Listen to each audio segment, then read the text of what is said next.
Hey Lieben, was geht ab bei euch? Da sind wir wieder mit einer neuen Prüfungssimulation. Wie ihr ja wahrscheinlich unschwer erkennen könnt. Der Schüler, der hier am Fahren ist, steht auf jeden Fall kurz vor seinem Führerschein. Bedeutet also, wir fahren selbstverständlich eine Prüfungssimulation und er sollte eigentlich ready für die Prüfung sein. Nur ob er das wirklich ist, werden wir wahrscheinlich rausfinden.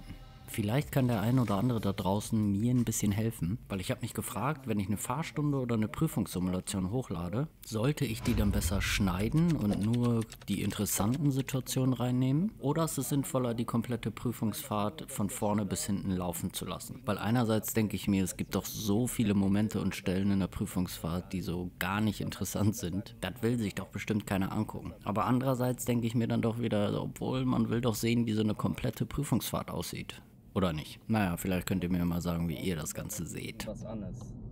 Weil dann ist das nicht so leise. Deutschland ist depressiv. Das ist eine Alternativlosigkeit, die da herrscht, oder auch irgendwie so eine Resignation. Und das spürst du immer mehr bei den Leuten. Deswegen bei Entscheidungen. So, hier bei der TÜV-Ausfahrt hat man auch schon den ersten Schulterblick beim Rausfahren vergessen. Ich muss dir helfen. Hier habe ich jetzt eingegriffen und habe nach links rüber gelenkt, weil wir geradeaus wollten. Also denkt daran, wenn der Prüfer nichts sagt, geht es immer geradeaus. Und vergesst das bitte nicht, ihr seid auch immer selber dafür zuständig, den richtigen Fahrstreifen zu finden. Das darf ihm eigentlich nicht passieren, weil er natürlich kurz vor der Prüfung steht und schon 775 Mal da rausgefahren ist. Ah ne, 773 Mal waren es. Also wenn ich da beim TÜV rechts rausfahre und der Prüfer sagt nichts, fahre ich natürlich am besten direkt in den mittleren Fahrstreifen. Und falls nicht, muss ich natürlich rechtzeitig einen Spurwechsel nach links machen. Sonst fahre ich halt einen falschen Weg. Was man aber dazu sagen muss, wenn ihr in der Prüfung einen falschen Weg fahrt, ist das ein Fehler, aber man würde deswegen nicht sofort durchfallen. Nur das sollte dann selbstverständlich nicht zu häufig passieren. Das sind so einfache Sachen, wo ich mich normal sehr schnell dran gewöhnt habe, weil ich da so oft rausgehe. Und dann höre ich natürlich, wo der Prüfer hin will, was er sagt. Und dann kann ich natürlich schon, weißt du, die richtige Spur nehmen. So, hier haben wir jetzt gleich einen Kreisverkehr vor uns. Das Besondere hier, die Radfahrer fahren mit in den Kreisverkehr rein. Also müsst ihr beim Reinfahren einen Schulterblick nach rechts machen, um abzusichern, dass sich dort keiner befindet. Und wie ihr sehen könnt, hat er den Schulterblick leider vergessen. Er hat ihn zwar oben im Bild gemacht, um den Schulterblick zu symbolisieren, aber nicht im Live-Fahrbild. Hier macht der Blinker Schulterblick perfekt.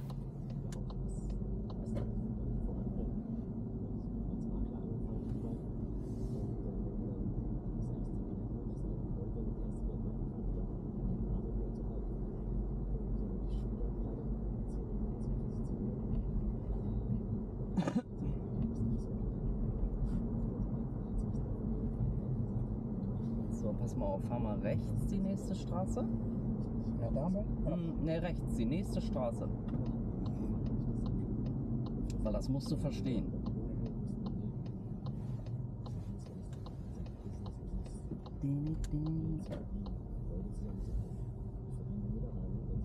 So, und dann park mal bei dem schwarzen Auto eben ganz kurz. Weißt du, hier, genau. Ne, die Einfahrt ist egal. Das ist nicht schlimm. In der Prüfungsfahrt wäre es kein Problem, wenn der Prüfer euch vor einer Einfahrt parken lässt, weil wir halten ja nur und parken nicht. Auch egal, ob Dubai oder Deutschland. Hast du das Gefühl, dass in Dubai mehr Leute sozusagen das Oberwasser haben als in Deutschland? Nee. Deutschland ist ein ganz anderes Level. Wir sind 85 Millionen Menschen, wir haben Milliarden kreiert in den letzten Jahrzehnten. Wir haben, das kannst du nicht vergleichen. Deutschland ist so reich, Deutschland ist so erfolgreich, Deutschland ist so aufgebaut, strukturiert. Denkt ein bisschen daran, sobald ihr fertig mit dem Parken seid, müsst ihr dem Prüfer Bescheid sagen, sodass er das bewerten kann. Also müsst ihr quasi alleine entscheiden, ob das Auto richtig steht. Fertig? Ja. Ja. Wichtig. So, ich versuche euch mal eben zu zeigen, wie das Ganze funktioniert. Auch wenn das von der Darstellung her nicht so leicht wird, glaube ich. Das Auto ist noch weitergerollt. Also merkt euch hier, der Prüfer sucht sich immer ein anderes Auto zum Parken aus. Also müsst ihr das nicht entscheiden, sondern der Prüfer regelt das. Also ist euer Parkplatz immer direkt hinter dem Auto, welches er auswählt. Und was hierbei übrigens ganz gut ist, der Prüfer würde euch nicht in einer Lücke parken lassen, also zwischen zwei Autos. Glaubt mir, das macht das ganze Parken so viel leichter, das ist unglaublich. So, als nächstes, man bleibt immer neben dem Auto stehen und parkt dort hinter rückwärts ein. Weil wichtig, am Bordstein wird nur rückwärts geparkt, niemals vorwärts. Dann ist noch wichtig, ihr dürft beim Parken immer 2 bis 3 Korrekturzüge machen. Falls ihr nicht genau wisst, was das sein soll, dann sagt Bescheid. Als nächstes gucken wir uns mal eben an, wie muss das Auto am Ende in der richtigen Parkposition stehen. Merkt euch hier, ihr dürft maximal 30 cm vom Bordstein rechts entfernt stehen. Als nächstes achtet darauf, dass euer Auto relativ gerade zum Bordstein steht. Dann merkt euch, da ihr ja hinter dem Auto parken müsst, dürft ihr nicht zu weit weg von dem Auto stehen. Achtet aber hier drauf, dass man es nicht übertreibt und zu nah an ihm dran steht, dass man ihn quasi zuparken würde. So, und jetzt wisst ihr auf jeden Fall, wie man parken muss und vor allem, wie das Auto am Ende stehen sollte.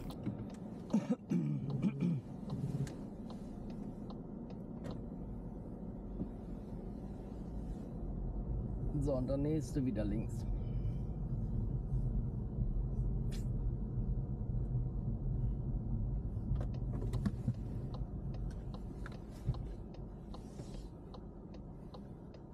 Wow.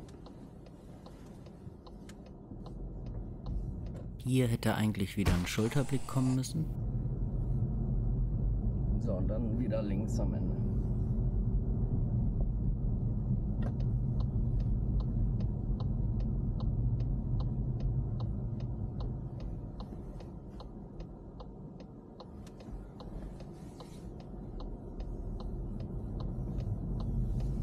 Hier hat er auch wieder einen Schulterblick vergessen.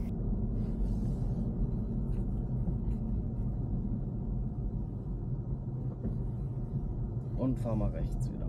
Hier bei dem Hindernis macht er gar nichts, also kein Spiegel, kein Blinker, kein Schulterblick.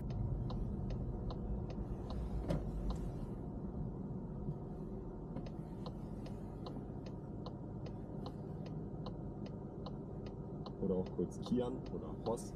Und mit dabei ist Philipp Hoff, der berühmt-berüchtigte Glatzmann aus Stuttgart. Und hier vermisst man leider auch wieder den Schulterblick. Und guck mal, ihr könnt jetzt selber sehen, wie krass das ist. Die Prüfung hat gerade erst angefangen und wir sind jetzt schon bei 6 Schulterblicken. Und dafür, dass die Prüfer sehr viel Wert auf die Beobachtung legen, sind 6 Schulterblicke in so kurzer Zeit wohl eine Menge.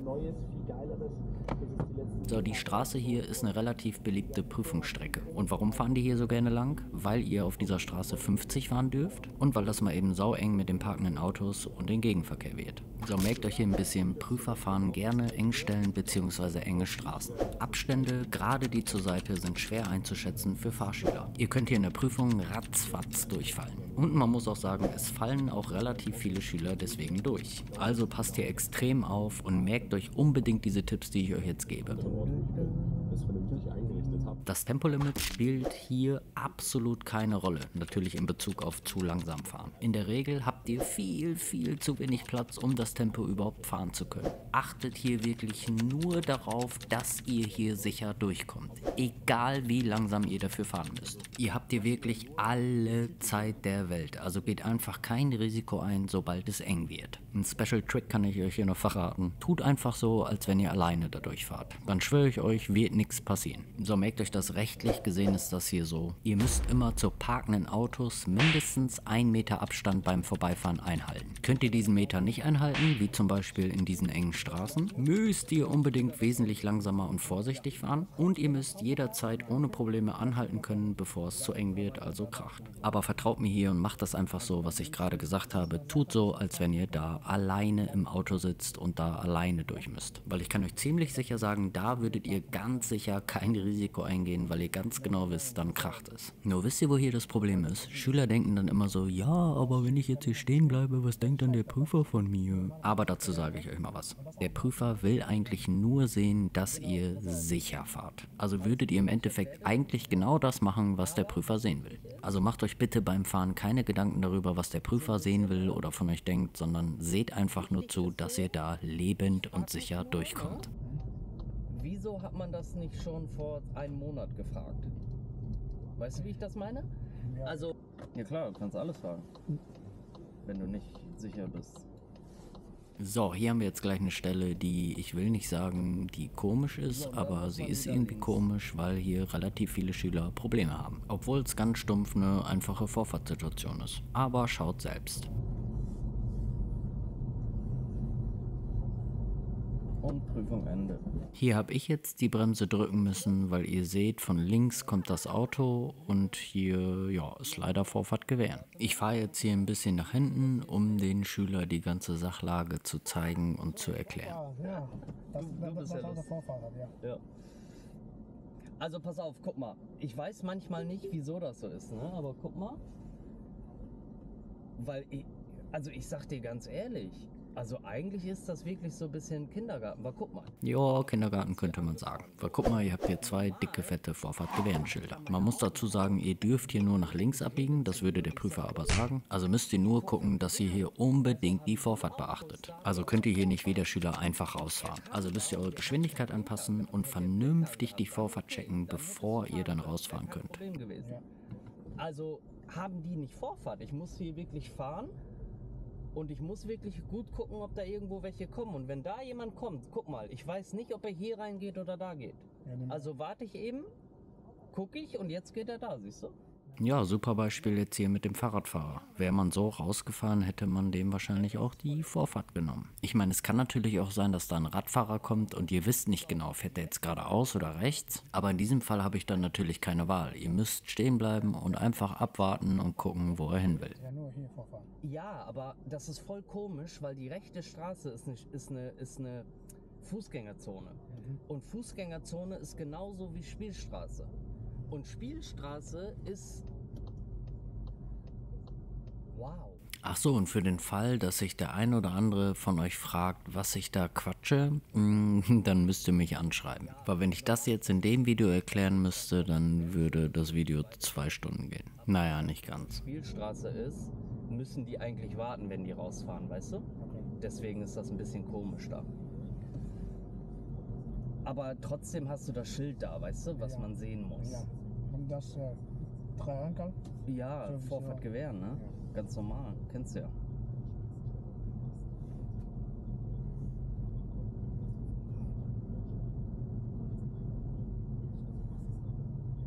So, hier haben wir jetzt den Radfahrer. Hier habt ihr die durchgezogene Linie. Und so schnell kann es gehen. Die Prüfung wäre hier leider wieder beendet.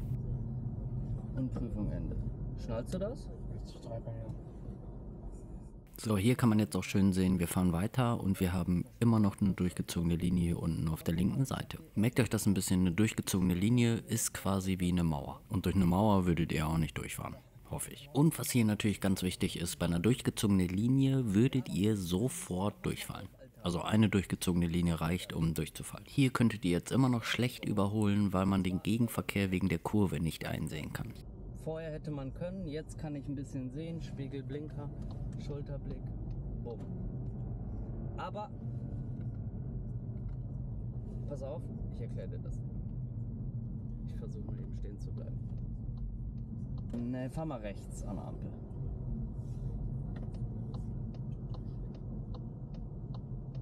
Hier müsste eigentlich wieder Schulterblick beim in die Spur reinfahren.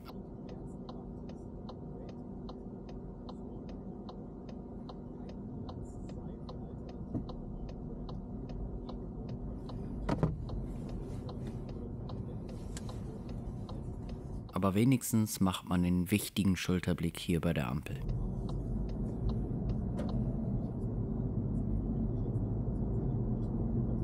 Und fahr mal rechts ruhig wieder, die nächste Straße.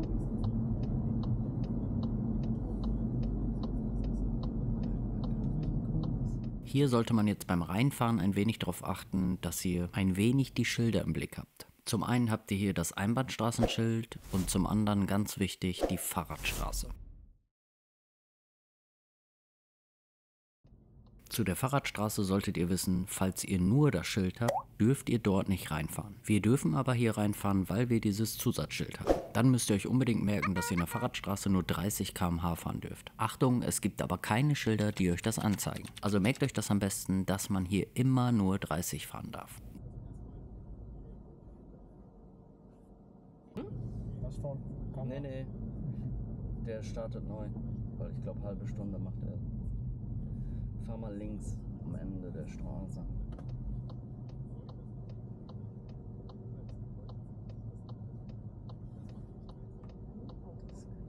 Da wir hier uns ja in einer Einbahnstraße befinden, müsst ihr hier wieder darauf achten, wenn ich am Ende nach links abbiegen möchte, muss ich mich auch in den linken Fahrstreifen einordnen. So, dasselbe gilt fürs Rechtsabbiegen, da müsst ihr euch dann rechts in den Fahrstreifen einordnen. Voll easy. Ihr nehmt einfach den Fahrstreifen, wo ihr abbiegen müsst.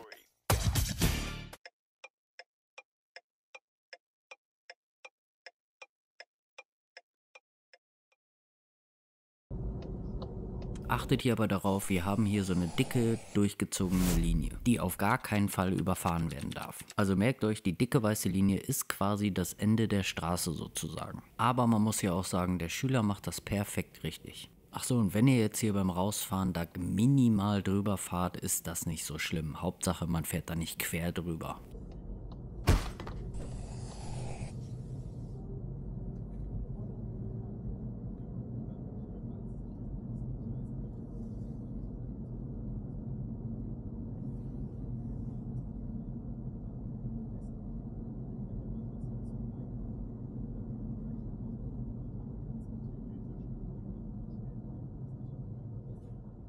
Kannst du wohl vorsichtig fahren. Weißt du, weil hier ein bisschen Platz ist.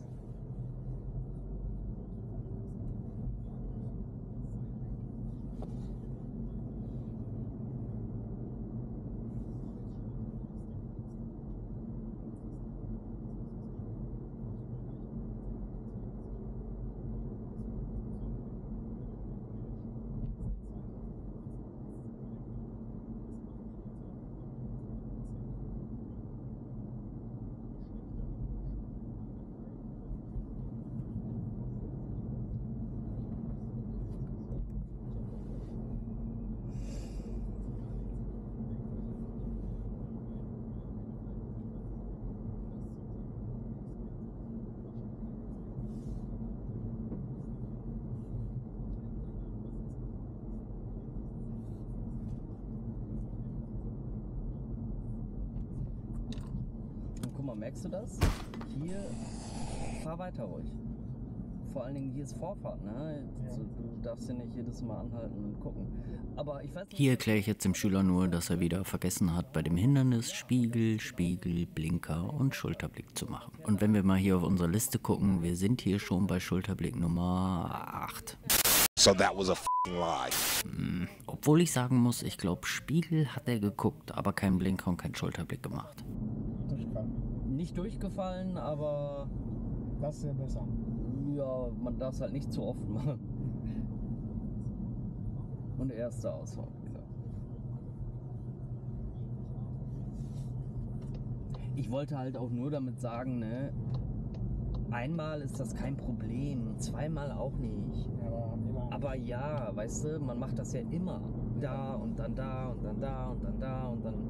Ja, das ist ja zu Und so, guck mal, und auf diesem Stück jetzt hier haben wir mal so ein paar Meter, wo jetzt nichts Besonderes kommt. Und da frage ich mich, soll ich das drin lassen oder sollte man das besser rausschneiden, weil da ja nichts Besonderes kommt. Man muss ja auch sagen, die Leute können ja theoretisch auch vorspulen, wenn da nichts Besonderes kommt. Aber sagt mir doch mal am besten eure Meinung, was ihr davon haltet. Und wenn wir schon mal ein bisschen Luft haben, weil ich mir nicht den Mund fusselig reden muss, weil ich irgendwas erklären muss, ergreife ich doch glatt die Chance und bitte euch, lasst doch eben ganz kurz eine Bewertung da. Ist für euch nur ein minimaler Aufwand, hilft mir und meiner Arbeit aber extrem krass, weil ihr macht euch gar kein Bild davon, wie lange ich an diesem Video sitze. Aber ich muss sagen, solange es euch weiterhilft, mache ich das ja gerne. Ihr könnt selbstverständlich auch einen Daumen nach unten dalassen, wenn euch das Video nicht zusagt. Nur dann seid doch bitte so fair und hatet nicht einfach rum, sondern schreibt in die Kommentare, was euch nicht gefällt und was man vielleicht besser machen kann. Weil ich sage euch ehrlich, für konstruktive Kritik bin ich sogar relativ dankbar. Und fahr mal Ampel rechts.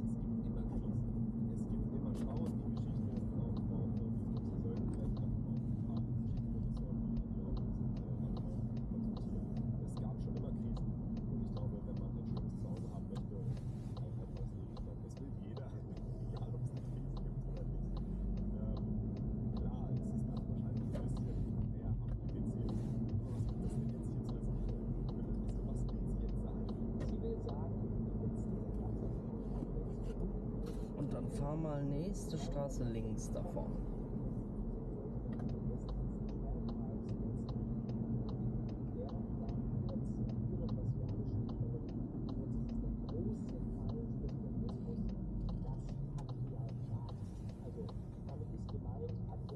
Und guck mal, ist gut. Nur versuch den Schulterblick vorm Abbiegen zu machen und nicht währenddessen.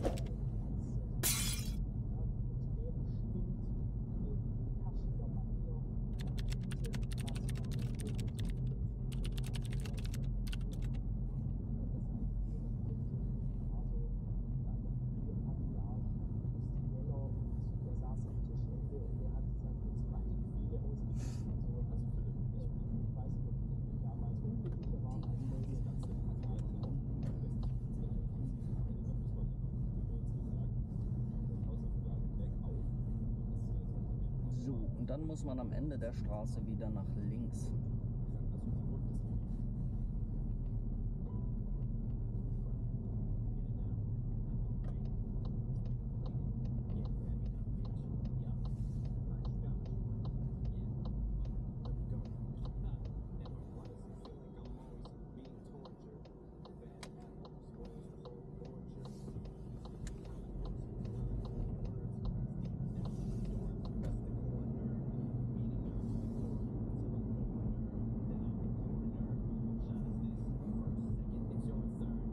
So, versuch mal ganz kurz eben umzudrehen, dass man wieder zurückkommt.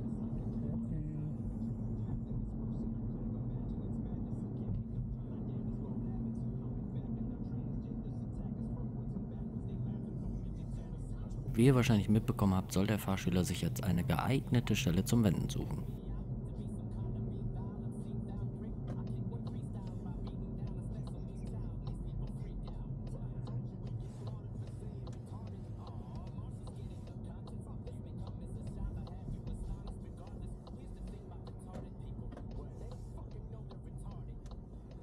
So, er möchte jetzt hier links drauf fahren zum Drehen, hat übrigens den Schulterblick wieder vergessen. So, wir spulen mal eben für die Erklärung ganz kurz zurück. Wenn ihr jetzt an dieser Stelle umdrehen wollt, müsst ihr aber auch beachten, dass man dann vorfährt und nur rückwärts in die Einfahrt reinfahren darf, sodass ihr dann im Anschluss ganz simpel vorwärts wieder rausfahren könnt.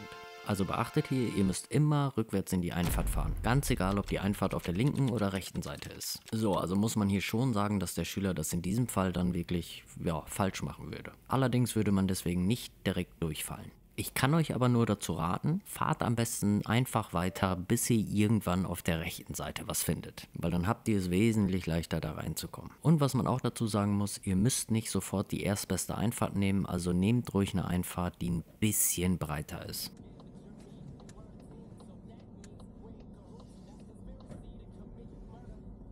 Der rechts soll das besser, aber Volksbank auch stark.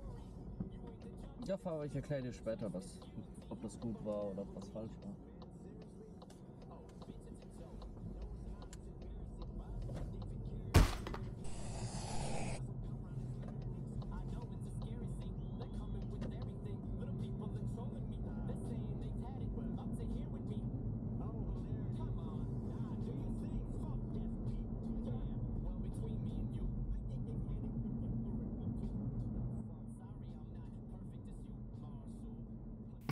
Was hat dieser Blick wohl zu bedeuten? Aber schauen wir uns das Ganze nochmal von vorne an. Achtet mal bitte rechts auf die parkenden PKWs. Und vor allem denkt mal ein bisschen daran, was wir am Anfang des Videos mit dem Abstand Autoparken-Thema hatten. Da merkt euch hier ein bisschen, die Prüfer sind da echt eiskalt und lassen euch so direkt durchfallen. Super oft kriegen die Schüler in diesen Situationen nicht mal mit, dass irgendwas passiert ist. Also schnallen die dann oft gar nicht, wieso die überhaupt durchgefallen sind.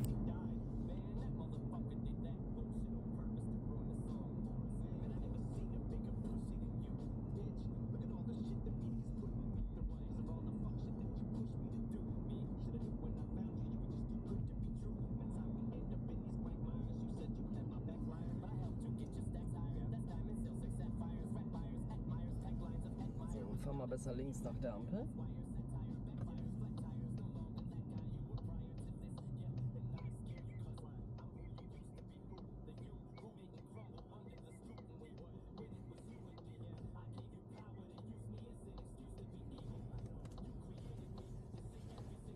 So, hier beim Reinfahren müsst ihr wieder super gut auf Schilder achten. Zum einen wieder die Einbahnstraße und dieses Mal zusätzlich eine 30-Zone. Und was man auch erwähnen kann, ihr habt da wieder ein Hindernis, wo man wieder Spiegel, Blinker und Schulterblick machen müsste. Man sieht aber wieder hier, Spiegel, Blinker, Schulterblick wurde komplett weggelassen.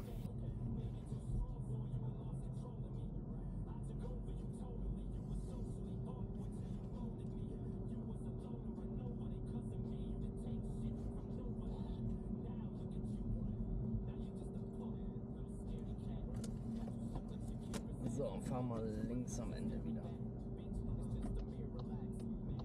Merkt euch wieder, zum Ende der Einbahnstraße ist das wieder wichtig, wo man sich einordnet. Aber da wir das am Anfang des Videos hatten, habt ihr das, glaube ich, verstanden. Hoffe ich. Also wir müssen links abbiegen und er ordnet sich perfekt in den linken Fahrstreifen ein. Und dann wieder links am besten.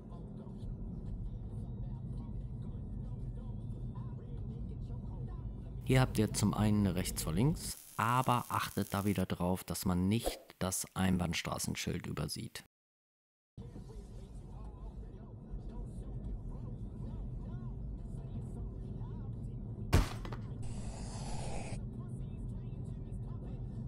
Und links.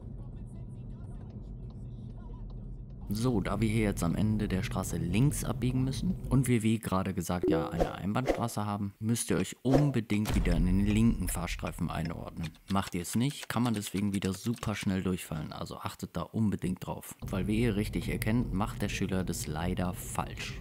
Und dann auch noch den Schulterblick dazu.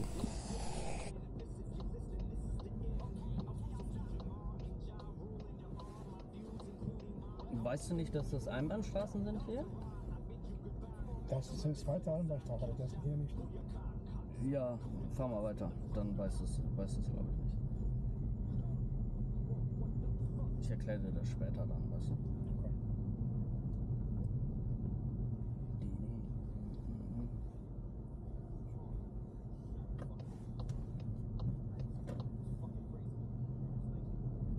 Und links wieder.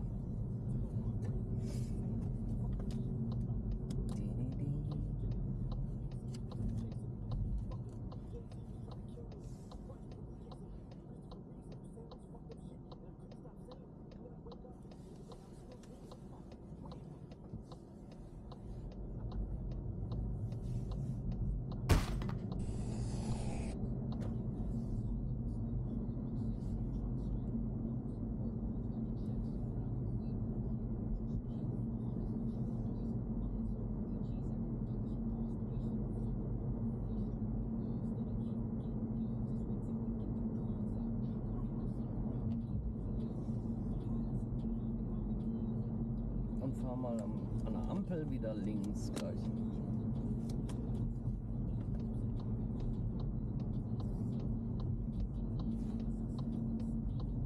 So, hier haben wir jetzt ein sogenanntes mehrspuriges bzw. zweispuriges Abbiegen. Wie das genau funktioniert, kann man glaube ich auf dieser Darstellung relativ gut erkennen. Nur wichtig ist hier, was man unbedingt beachten muss. Ihr müsst auf dem Fahrstreifen ankommen, auf dem ihr auch startet. Heißt also im Klartext, ihr dürft keinen Fahrstreifenwechsel während des Abbiegevorgangs machen. Da das hier ein sogenannter Schwerpunkt ist, würdet ihr hier deswegen auch direkt durchfallen. Also achtet da wirklich extrem drauf, wenn ihr abbiegt, dass ihr unbedingt euren Fahrstreifen haltet.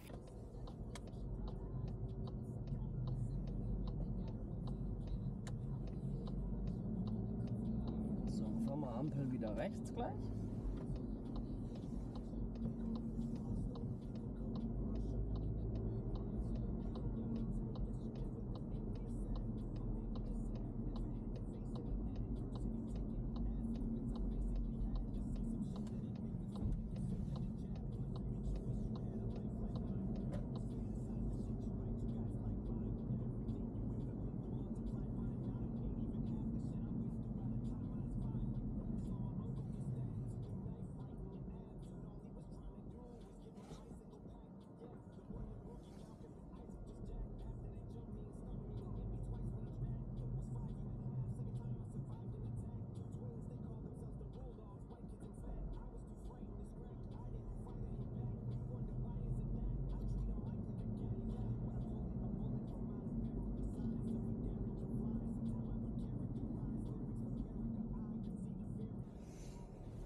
Hier in diesem Bereich wäre es klüger, den linken Fahrstreifen zu nehmen, anstatt im rechten Fahrstreifen weiterzufahren. Man muss sagen, es ist zwar kein Muss, aber es ist auf jeden Fall leichter, weil ihr dann ein bisschen flexibler seid.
So, und fahren wir gleich Ampel rechts wieder.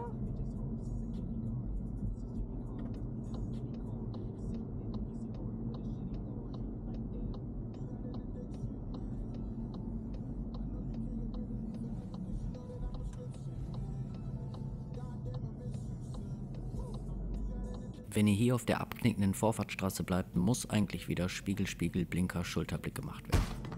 Fahren wir eben auf den Parkplatz nochmal hier rechts.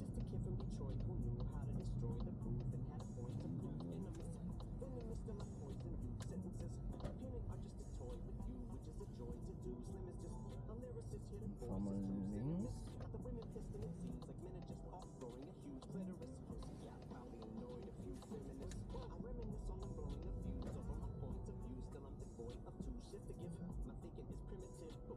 So, hier machen wir jetzt die nächste Grundfahraufgabe, Querparken zwischen zwei Autos. Beziehungsweise besser gesagt neben einem Auto. Ne? Kann natürlich sein, dass ihr zwischen zwei Autos parken müsst, aber in der Regel wichtig ist, man parkt genauso wie bei dem anderen Parken immer neben einem Auto. In der Prüfungsfahrt hat jeder Schüler immer 3 Grundfahraufgaben zu absolvieren. Welche Grundaufgaben das genau sind, weiß man nie, weil die Prüfer das ziemlich spontan entscheiden. Eine Sache könnt ihr euch aber merken, mindestens einmal parken ist eigentlich immer mit drin.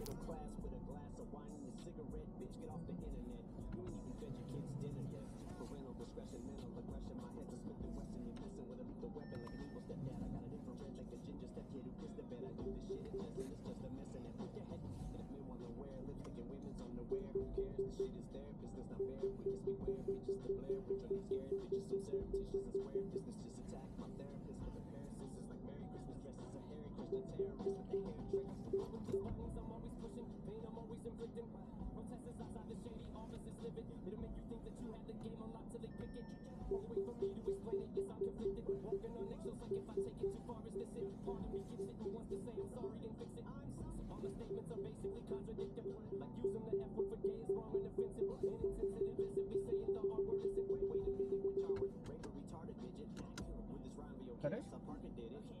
Ja. Was hast du denn hier? Ja, ist richtig. Fahr mal wieder Richtung Ausgang.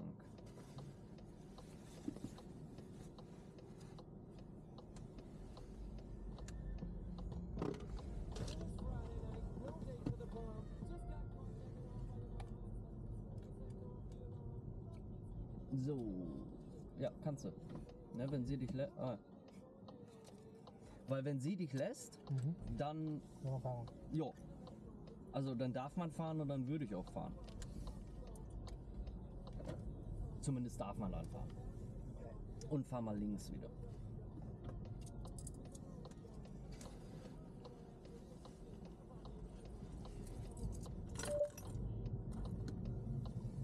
So, und dann muss man nach dem Rechtsabbiegen wieder. So, hier habt ihr jetzt wieder, wie gerade schon erwähnt, diese abknickende Vorfahrtsstraße. Und da der Schüler das wieder vergessen hat, denkt daran, ihr müsst hier Spiegel, Blinker, Schulterblick mitmachen, wenn ihr auf der Vorfahrtsstraße drauf bleibt.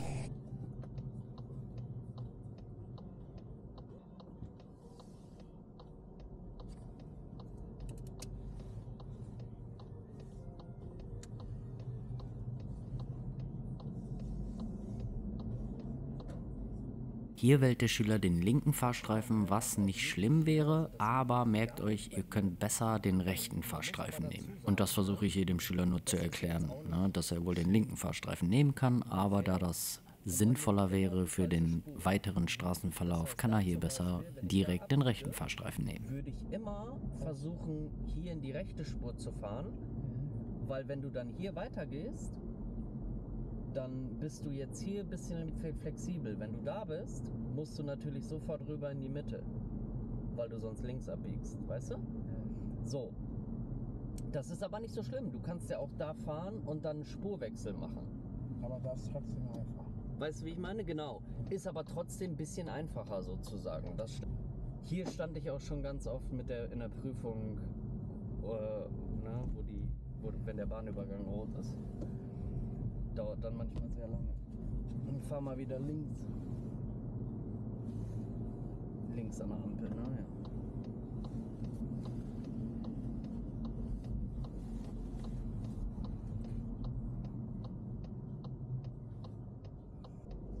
Kannst du ihm sagen, er soll eben bei Marcel anrufen, wenn er wieder zu Hause ist? Dankeschön. Ciao.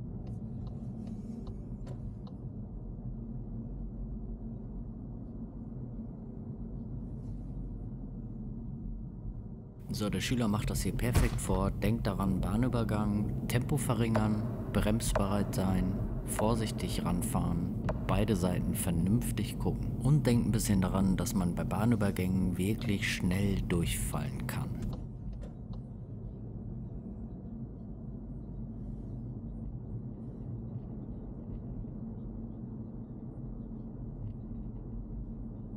Oh, hier musst du aufpassen, ja. Genau.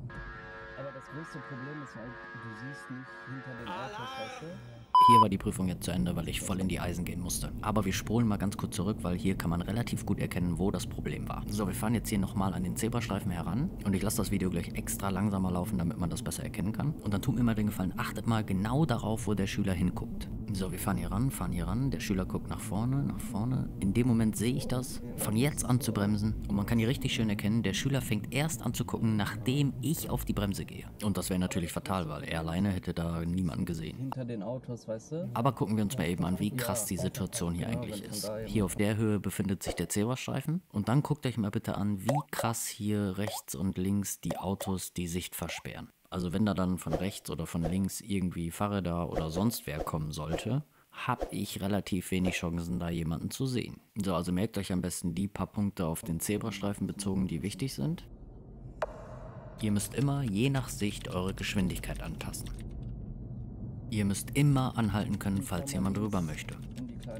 Und ihr müsst immer wirklich vernünftig schauen, weil der Prüfer sieht genau über die Spiegel, wo ihr hinguckt und wo eben nicht. Und denkt bitte auch hier daran, dass man hier sehr, sehr schnell durchfallen kann, wie man gerade gesehen hat.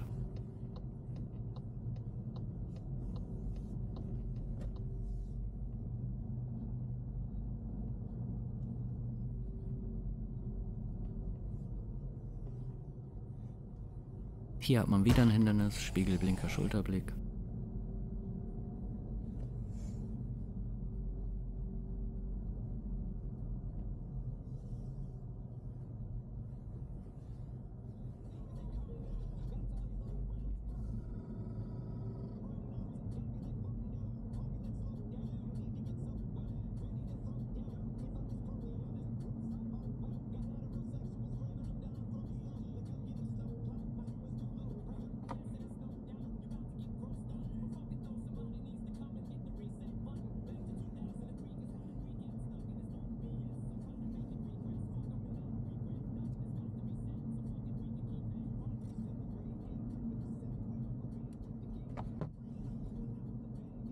Denkt ein bisschen daran, hier hätte man normalerweise auf der rechten Seite eine Rechts-vor-Links-Straße, aber ihr könnt das wahrscheinlich sehen, da es sich um eine Spielstraße, also einen verkehrsberuhigten Bereich handelt, ist dies eine Ausnahme von rechts vor links. Also haben wir in diesem Fall Vorfahrt.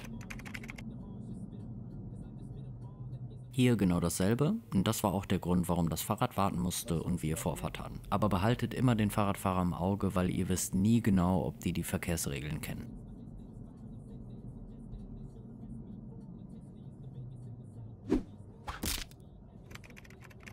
So, und dann fahren wir wieder links am Ende der Straße.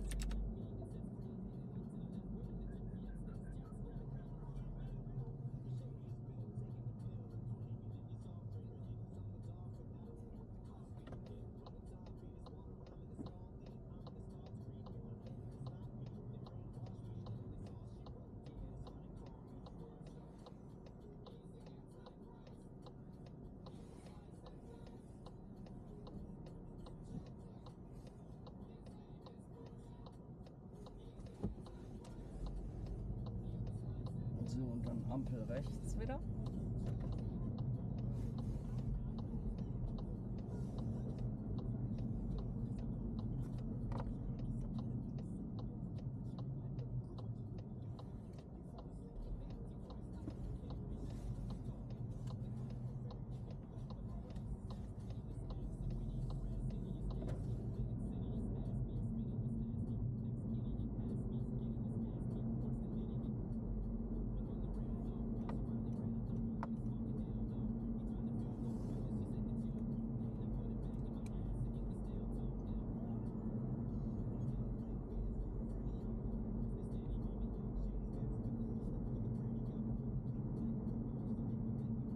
Die Konnerstraße, ja? Ja, kannst du links fahren.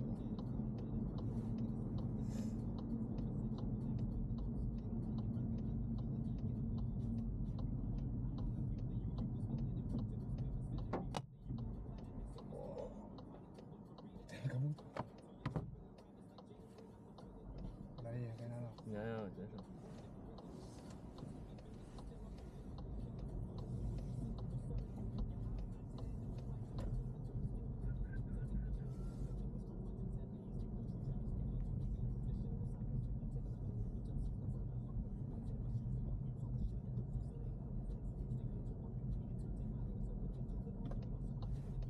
Hier haben wir ein Hindernis und hier macht er ausnahmsweise mal Spiegelblinker, Schulterblick mit. Aber man muss schon sagen, wenn wir uns hier angucken, über die ganze Prüfung verteilt, wie viele Schulterblicke man hier vergessen hat.